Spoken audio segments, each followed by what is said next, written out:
Welcome to our second special edition of Ask an Elder in celebration of Women's History Month. Today, we'll enjoy a second discussion with Mrs. Triopia Washington. In this episode, she will share pearls of wisdom from her expansive career with her fellow educator, Mrs. Latanya Southern. You don't want to miss this opportunity to watch these two women discover just how much they have in common as we celebrate a true trailblazer in the form of Mrs. Triopia Washington. Without further ado, the NBLE Project's Ask an Elder. Good evening, everyone. I am here with Ms. Triopia Washington. I do want to introduce myself. My name is Latanya Southern. And again, I have the pleasure of being here with Mrs. Washington. Good evening, Mrs. Washington. Good evening, Latanya. How are you? I am great. And thank you for calling me Latanya. I'm here. It is, of course, the month of March. It is National Women's History Month.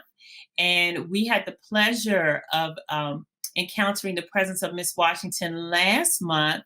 And so we were so excited and so enthralled by her story. We wanted to dig a little bit deeper into the foundation of your leadership, of your presence and your accomplishments, being a woman and what all of that means. And I just want to tell you a little bit about me. Again, my name is Latanya. I'm a native Washingtonian.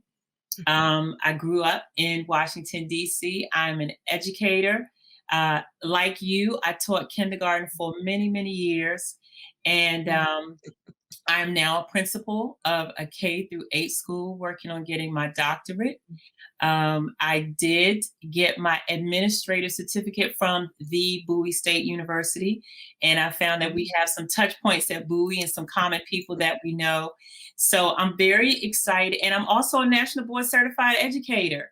Wow. And I know that you work for the NPTS board, so I'm so excited to have you in my presence because I feel that we have networked without even ever having met each other. And I already feel as if we are part of the same tribe and the same group and the same family. So if you could just tell our family a little bit about yourself and your journey. Well, thank you very much. And I always say there are 6 degrees of separation. I think there are 2 degrees of separation. Absolutely. And we certainly have a lot in common. My home is Little Rock, Arkansas, and I matriculated at Hampton University and ended up in Baltimore, Maryland. And when you mentioned being a National Board Certified teacher, I'm extremely proud of that. I served as vice president at the National Board for about 8 years. So that is a huge accomplishment, and I congratulate you. Thank also, you. Having been a kindergarten teacher, which we share in common. And as you mentioned, I am at Bowie State University. So we have, I think we have known each other all our lives, haven't we? Absolutely. Absolutely. Thank you so much. And I heard you say you went to Hampton. I went to what you call the other HU. I went to Howard University, and I received my master's degree at Howard, but we're both girls in blue. So, so I appreciate that. So thank you so much for giving us that brief introduction. I do want our family who is watching right now to know that not only have you accomplished so many great things in your life that we will talk about a little bit later. One of the things that you discussed with us last month was an experience with your brother being a member of the Little Rock Nine. And when I was listening to your story, one of the things that really compelled me about your brother's decision as a senior to go to Central High School was the encouragement of your mom. And I really loved hearing about the dedication and the leadership and the the strength of your mother and her relationship with her sister. So I would love for you to talk to us here now that it is Women's History Month.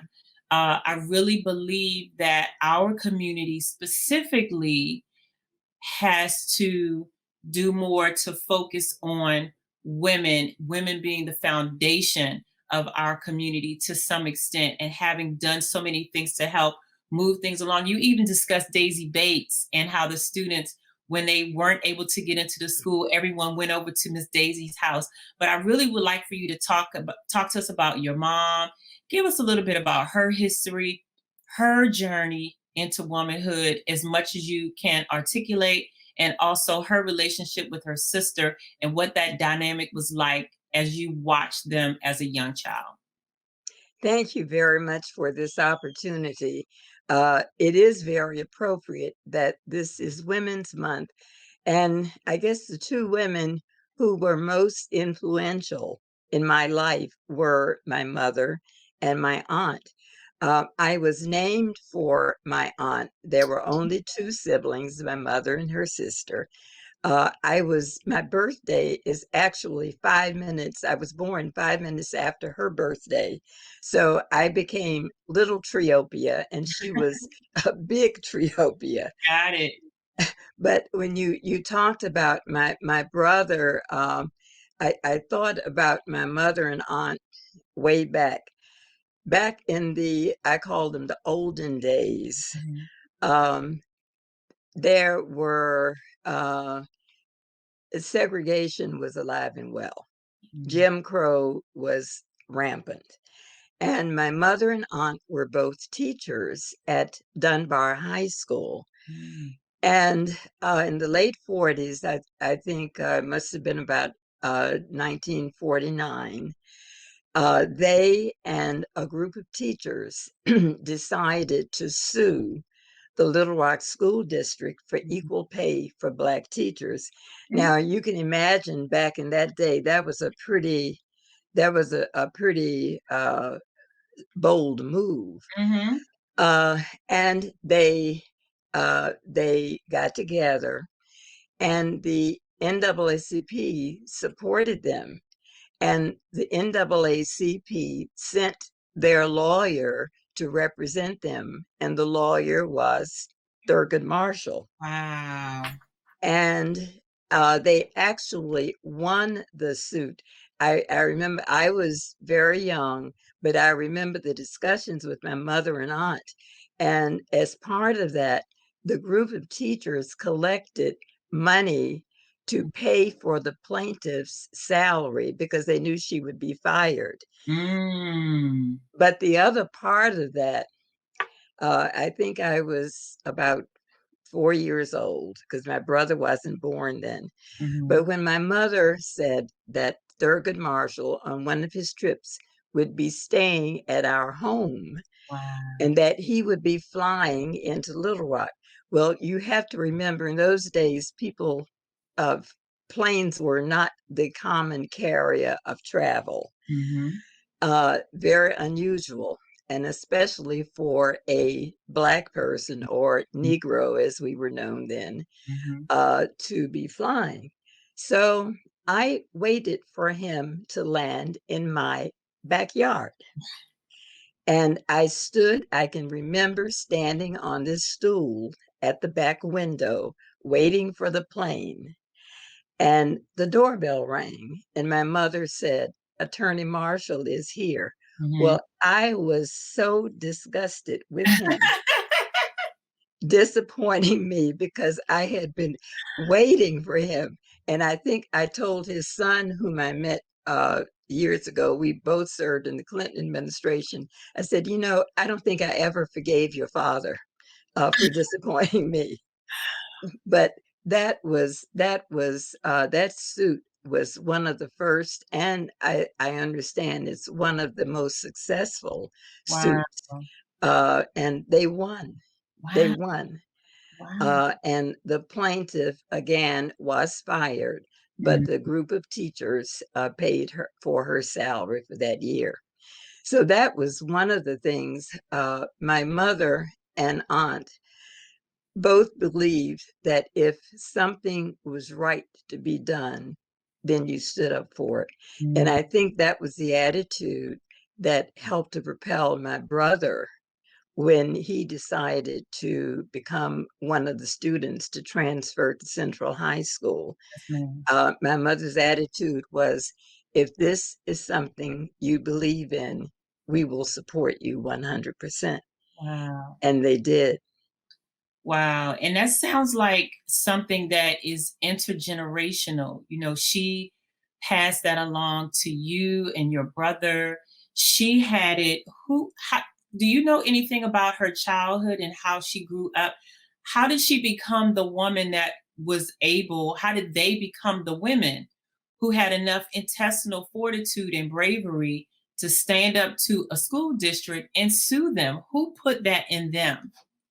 Well, one of the stories, and of course, all of my family is gone now, Hmm. but my grandfather, who was my mother's father, I remember hearing stories about him going to vote in the early 1900s, Wow. and he was run away with a shotgun. Oh, So I guess it sort of runs in the family that if that's there's something that you are supposed to do and that you feel is the right thing to do, then you do it.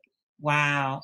And one thing I love about women is whether we do this physically, biologically, or whether we do it figuratively, we are incubators.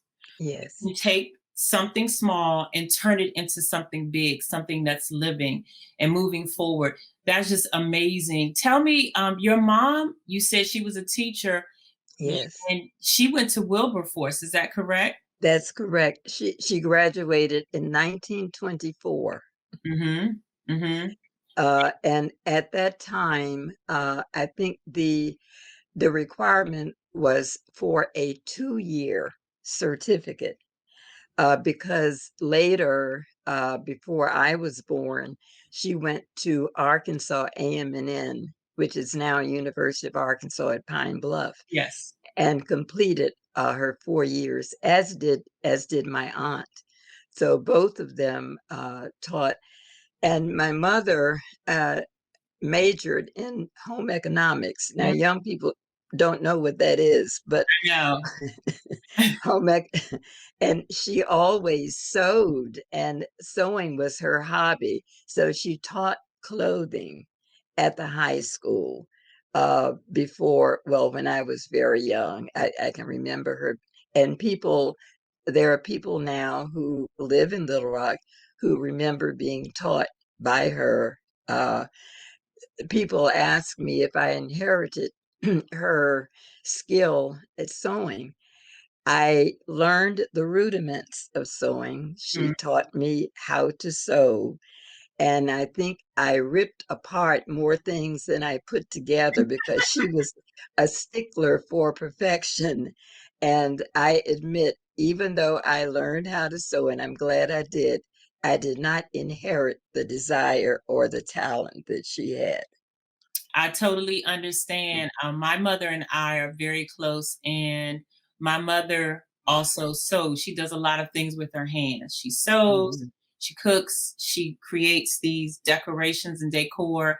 And like you, I did not inherit the talent, but I can sew a button and a hem. So I think that's the most Yes. important thing at this point. So she did at least pass that along to me. And I do also know about home economics. That Mhm. was a class I think I took clothing and textiles in high school as a home ec class. So those kinds of classes, they do still exist, but they're not necessarily as common as they used to. So your mom went to Wilberforce. Did your aunt go to Wilberforce as well? Yes, Got yes, it. yes. Okay. Awesome. And then tell me, just in watching them as you were growing up and again seeing their dynamic, what kind of roles did they play with each other? Your mom was the older sister, is that correct?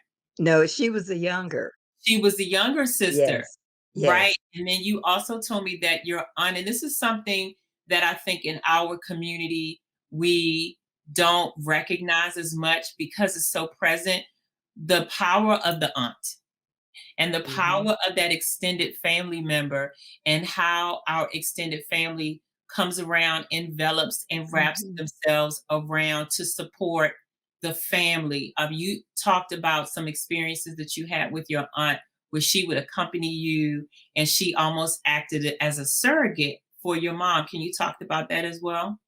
Yeah, as we were growing up, my aunt always owned a car. We Mm, we never had one, but we never had, to want to go any place that we needed to go because she was always there to take us. And again, growing up, I have to reiterate that, Jim Crow, of course, was alive and well. yes, ma'am. We could not go to restaurants.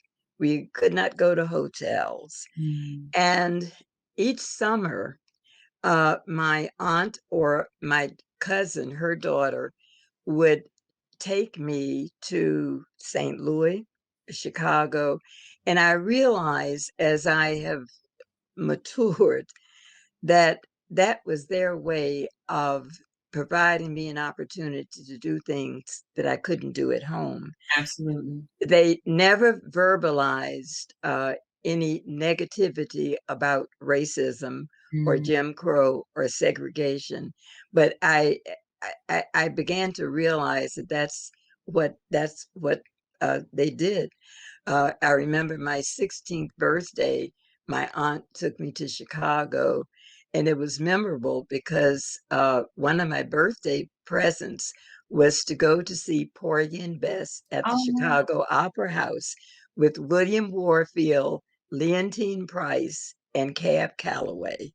And wow. I will never, ever forget that. That was just the most magnificent experience. And in fact, during that trip to Chicago, my aunt and I were in Walgreens drugstore on the South Side, and Cab Calloway came in. And I think I got his autograph, Oh, wow. being 16, I don't know what happened to it. But but those were some of the kinds of things that my mother and aunt did. Again, they were very, very close, Mhm, and they did everything that possible to support, not just to support us, but to insist that we did things well. I, mm, I always talk about the fact that both of them stood for excellence. mm, And even though my mother and aunt never preached about excellence, but I can remember one instance I did something I thought was pretty cool in the junior high. And I came home, told my mother about it. mhm. And she said, "That's good. But remember, you can always do better." Wow. And that was their attitude. And uh, that's what we grew up with. So they were there to support you, but then propel you at the same time. So they were Yes, building you up, but pushing you at the same time. That is yes, just yes. amazing. And again, just something that I think we do without thinking about it. The piece that you said about them, your aunt wanting to make sure, your aunt and your cousin wanting to make sure that you had opportunities to be exposed to different Mhm, types of, the theater and going to see other places. Again, it's just connections. My grandmother, taking me as a child to go. We had a car. I'm a child of the '70s, and we used to drive, me, my grandmother, my grandfather, the rest of the family, my cousin used to drive to Florida every year. We drove to mhm, California one year from Washington, D.C. We drove and mhm. came through Arkansas, as a matter of fact. I remember correctly. Um, but just wanting to expose the children to different Mhm, things, to different places. I don't know that everyone always sees the value in that, and ensuring that children are exposed to so many different types of life and types of people. So it will help prepare them for a more global society. So that's amazing. So now let's transition to you and your mom, your aunt have given you this great foundation. You've grown up to be a young woman. You graduate from high school, you attend Hampton Institute, then later on is now known as Hampton University. You get your degree, and now it's time for you to go out into the world. Talk to us about your career path and how your experiences helped your experiences from the important women of your life helped you determine what your career path was going to be, starting with that very first job. I think one of the things that my mother and aunt reinforced, and I don't know that they did it on purpose, but to take advantage, do a good job wherever you are and whoever you are with, because you never know what it's going to lead to. Absolutely. And that's been kind of my career path. After teaching kindergarten and first grade for 13 years, I moved to Washington, and I one of the first at that time, well, my brother Ernest had graduated, and he and Alexis Herman had formed a firm, and I began to work with them. And I remember, in fact, I was teasing him the other day. When I first went there, they said, "You're going to be in charge of the Coca-Cola project." And I said, "Okay." And I thought to myself, I know what a Coca-Cola tastes like. I know what it looks like. Other than that, I know nothing. But it was a wonderful experience. And during that time, Jesse Jackson in '84 decided to run for president. And the firm, Ernest, well, it was Green Herman, was in charge of his campaign. And I had a chance to, I remember one day I had to record all of the places that he was supposed to speak. I think there was 16. Wow. And then at the Democratic Convention, we were responsible for him. And one of my fondest memories, well, my job was to work with Mrs. Jackson and do whatever I could to assist her. And the night that Reverend Jackson spoke, Mrs. Jackson and Cecily Tyson and I listened in the trailer rather than to go into the hall.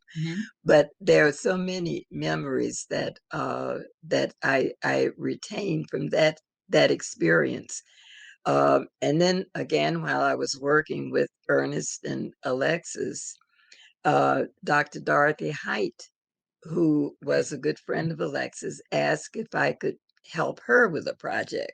Wow. So I worked with her for a year, and this was a project with the Department of Transportation to assess the role of minority women in the transit industry.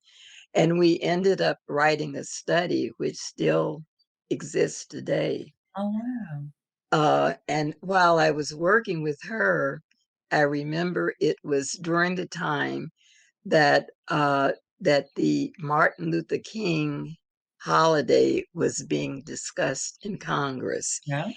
And I represented her at a meeting once with Coretta Scott King and some other people just before the holiday became a federal holiday, That is and had a chance to attend the first commemoration at the Kennedy Center. Stevie Wonder and all were.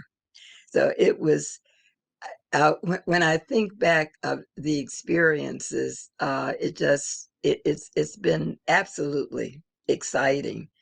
I left Green Herman and came back to Baltimore and worked with the NAACP national office. And it was the year that Mae Jemison took her space flight, and I represented NAACP at Cape Canaveral. Wow. And I have pictures of her rocket going up in about 4 stages. So Mm, that was terribly exciting. In fact, the night before her launch, there was a dinner. Of course, the astronauts didn't attend the dinner because they were getting ready to do their thing. right. But I remember sitting at the table with her fifth grade teacher from Chicago, Mm, and that was quite an experience. wow. But it's just been it's been wonderful. And again, I always think about my mother's admonition to do your best Hmm. because you never know what's going to happen next. And the other thing she used to be very adamant about was that you don't talk about yourself. Mm, And I found it, I have just begun to share some of these things in recent years because I guess I've been convinced by several people that you're not talking about yourself, but you are sharing things that people need to hear. absolutely. Absolutely. It's so important that some of these things that we have that people like you have experienced so much and you've encountered so many different people in different phases of life, people that are considered icons amongst our people. You're talking about Jesse Jackson and Cecily Tyson, people who aren't even with, some of those people who aren't even with us anymore. Cab Calloway. Mm.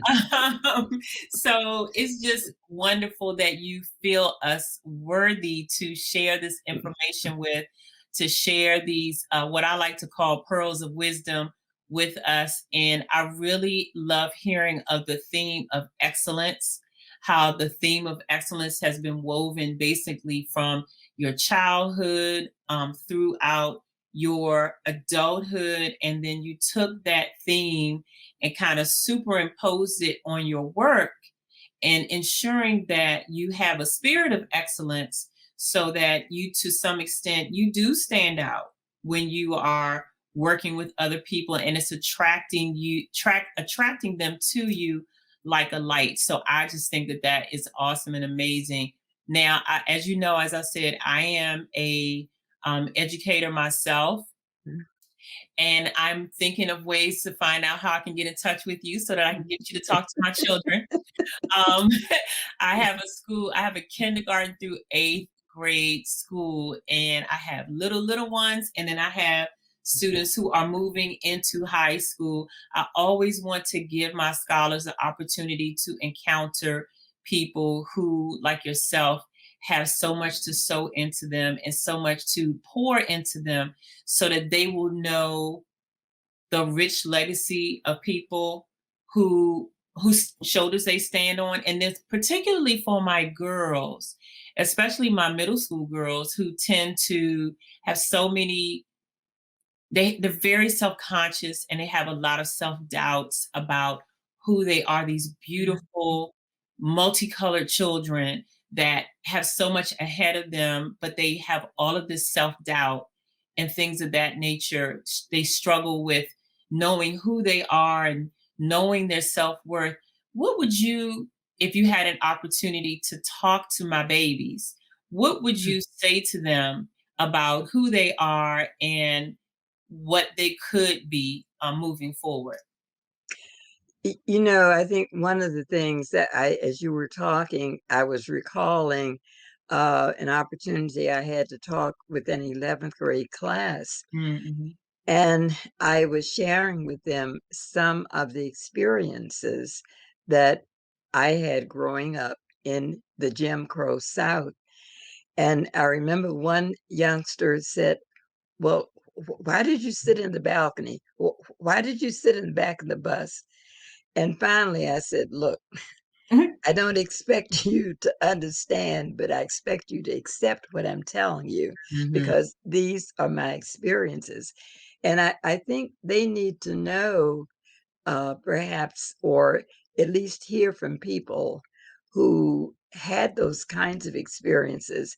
Because as we're looking at Black Lives Matter, and other protests that have come about because of things that have happened, I think they need to know that this isn't the first time that those things have happened, that long ago, long ago, many things happened, but as a group, we have learned how to confront it, how to combat it, and how to deal with it. Wow. Which reminds me of one other thing I'd like to share when you were asking about my mother. Um, I think, and as an educator, back in the late 40s, early 50s, uh, Black teachers were expected to earn graduate degrees, but were not allowed to matriculate at Southern universities. Really? Really. I know in Little Rock, the school system would send teachers away for 6 weeks in the summer to northern universities. My mother's friends received masters from University of Iowa, University of Minnesota, New York University, but Southern universities would not allow them to matriculate. And of course, my mother couldn't go away because we were young. Right. And finally, in the late 40s, University of Arkansas began to offer classes on Saturday in trailers in the outskirts of Little Rock. So my mother began to take those classes. And in 1951, she completed all of her work for her master's. Wow. And I can remember the day I was with her, the doorbell rang, and the postman delivered a box from the University of Arkansas. My mother opened it, and in it was her diploma, Wow. her hood, and a letter that congratulated her, but said, "This is not the time for you to come to the campus to participate in commencement." Wow.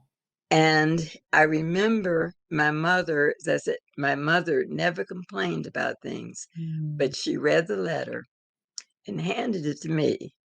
And I read it. When I gave it back to her, she crumpled it, threw it in the trash, and walked away and never said a word to me. And I'm sure she discussed it with her sister, but I knew she was hurt. And about when I became a staff member at National Board, I remember it was 2011, January the 4th, and for some reason, that scene had never left my mind. And I began to look through the university and website, and I read the chancellor's bio, and for some reason, he seemed like a formidable person. So I sat down and wrote him an email, and I introduced myself. I told him about my brother Ernest in Little Rock Central High School and the incident about my mother. And I remember when I hit send, it dawned on me that the University of Arkansas was playing in the Sugar Bowl that day. And I said, nobody will ever read this email. Because they're going to be preoccupied. That's right. But 2 days later, I received a response from him. And he said he apologized. He said the university is not the same, and I want to do something to make it right. Wow. So we communicated during that month. And at the end of the month, he said, I have a proposition I'd like to share with you. I would like for you to be the guest of the university at commencement in May and receive your mother's diploma. Oh my gosh. And I told him I would be honored to do so. Oh. And about a week or so later, I was at the hair salon, And one of the other customers was there, and I knew her daughter had just moved to Arkansas. And I said, well, I'm going to be going home in a couple of weeks. And Mhm. I told her why. And she said, oh, I've got to tell my daughter. Well, I did not know that her daughter was a writer for AARP. Wow. And the next morning, she called me. I'd never met her. And she said, I told my editor about your story. And the editor says, we want that story. So Mm. they sent two videographers to the university who were there when I got there. But to make a long story short, uh, the chancellor could not have been more gracious. That's so sweet. And when I got there, he had not only prepared 3 diplomas, one for each of us, my two brothers and me, Mm. but he had found my mother's transcript. Really? And I found that she made all A's and one B in all of her courses. And he just kept talking about how much he regretted that the university had been that way. So Mm. the morning of graduation, my son and I were there, Mhm. and there were 20,000 people in the hall. There were 4,000 graduates. We were escorted to 2 seats that were marked Family of Lothair S. Green. Mm. And as before, the chancellor awarded diplomas to the graduate students, he made this beautiful speech about my mother and about the fact that the only reason she was denied participation is because of her color. Mhm. And he gave me her diploma, Wow. and we received a standing ovation. Wow. But that was a very powerful moment. And there was a television crew who interviewed me afterwards. And the reporter said, what do you think your mother would have said? Mm. I said, I know what she would have said. She would have said, Triopia, you know, you did not need to do this. And then I would have said, but I'm glad I did. Yes. Yes. It was you were just making sure that you carried on that voice. That is powerful. I'm sitting here trying not to cry, Miss Washington. I'm doing my best. It's not working. I'm trying not to cry. I can only imagine you thinking about that moment when you saw her disappointment and hurt and how that just was carried with you all throughout those Mhm. years. And then to be able to be recognized by the chancellor of the university and the entire guests, I couldn't even, I don't even know how you held it together. I don't even know how you held it together. Well, it was interesting when I was on the stage, my son and I, with the chancellor and the president and the chair of the board, all those other people. I did not know that they were showing a picture of my mother Ah, on the jumbotron, and awesome. I'm glad I didn't know it because I don't think I could have handled that. Wow, that is definitely a great, great, powerful moment, and one that will stay with me. And it didn't even happen to me. One that will stay with me for a long time. So I so appreciate you sharing that story because that is lightning in a bottle. I've had so much fun sitting with you and fellowshipping with you and talking to you here doing during National Women's History Month. I just want to know as we close out, what is your wish for women of the future? What is one thing that you want women to carry with them and or take away from this moment? And what is your wish for them moving forward? Well, I always believe that, again, you won't know where you're going unless you know where you have been. Amen. And it's important for women to know some of the history that has that has propelled us to the Mhm. point where we are now. There's much more to do, And certainly we are at the point where our women have a very powerful position. One of the things that really, really moved me took place on January the 20th, Yes, ma'am. when our vice president Yes, ma'am. was sworn in. So we're getting there. We're getting there. But we just have to remember that we have much to offer. Yes. And in fact, much more than many people think. And all of us have to live up to our potential, do what we can, and remember that we're the best. Miss Washington, thank you so much for spending time with us, for sharing with us, for pouring into us, for energizing us, for inspiring us, and for just being who you are. Thank you so much again. I love listening to your story. I could sit at your feet for hours. Um, but thank you again. We appreciate you, and happy Women's History Month. This is a celebration of all women, but definitely, definitely a celebration of you. So we appreciate your time. Well, I thank you very much. And I won't forget your children. We need to get in touch with each other. Yes, ma'am. Yes, ma'am. We want to make sure we do that. Thank you so much. Thank you. This message has been brought to you by the National Black Leadership and Empowerment Project.